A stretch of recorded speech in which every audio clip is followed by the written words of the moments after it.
This is an example of the Blackmar-Diemer Gambit, and its game is played by Emil Diemer himself in 1948. It's pretty cool.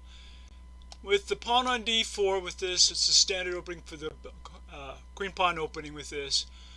In this case, black is playing symmetrical and trying to play perhaps a queen's gambit with d5. But the Blackmar-Diemer is a gambit, and in this case, white wants to give up this pawn on e4, allowing the exchange of pawn takes pawn. And now white develops his knight to c3, attacking that pawn on e4. Black wants to hold the pawn. He places his knight to f6 to hold everything, and now white plays f3, wants to sacrifice the pawn again, but he was doing it for quick development.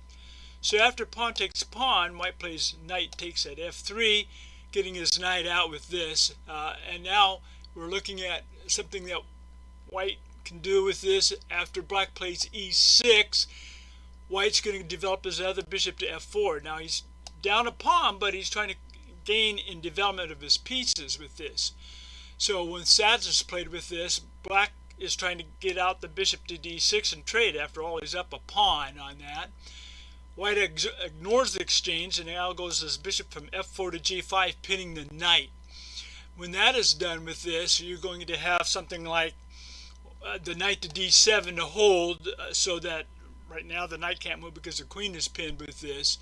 So when that's played with this, you're going to have white castle queenside so you can get the rook into the game with this. Black is playing c6, trying to get the queen out on the queenside with this. White's going to play safe and get the king over to b1, and then black attacks the bishop on g5. White doesn't want to trade yet. He keeps the pin and plays bishop to h4. Black gets his queen to c7, trying to get a lineup of the bishop and queen with this for the diagonal. White wants to continue the development, so he gets his knight to h3 in this case. Black pushes his pawn to g5 to attack the bishop on h4 with this, but rather than moving the bishop that white would normally do, he's going to sacrifice his knight. So he's going to play knight takes pawn, and when pawn takes the knight, white can play bishop takes pawn, and now he's got 2 on that knight on f6.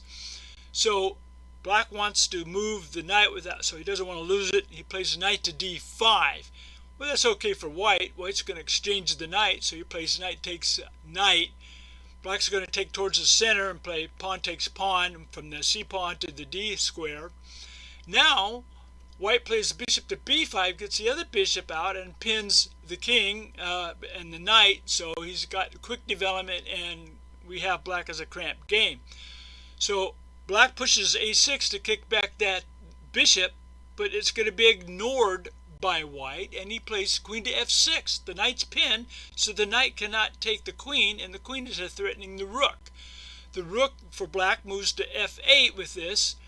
White still ignores the bishop on b5 and goes with rook to h, from rook h to e1 in the center, ready to sacrifice a rook for a mating a combination attack. Well, black pushes his rook to g8, trying to get some space so he can move his king.